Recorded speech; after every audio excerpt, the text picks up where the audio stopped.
kile ambacho mwalimu anaelekeza.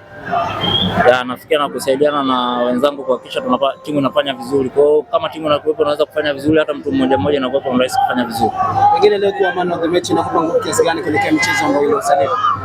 Nafikiri inaniongezea nguvu ya kuendelea kupambana zaidi, mimi kama mimi, lakini pia kama timu, kusaidia timu iweze kupata matokeo. Kagoma, nimaliza mchezo unakuja mnaenda kucheza na Singida. Unahisi utakuwa mchezo aina gani? Utakuwa ni mchezo mgumu kwa sababu mmecheza mechi genini, au itakuwa njia rahisi ya kuweza kutoa ubingwa?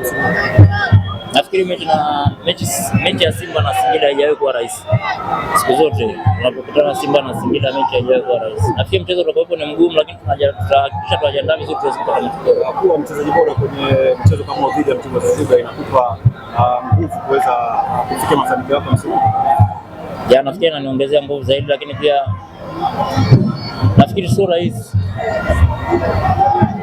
kuwa man of the match kwenye timu ya Simba, kwa sababu na wachezaji wengi wazuri ambao siku zote wanafanya vizuri.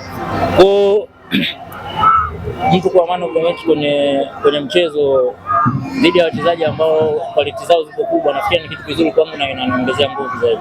Pengine kama wachezaji, mchezo wa leo ulikuwa unahesabu kali zaidi? Nafikiri ni michezo yote iliyobaki.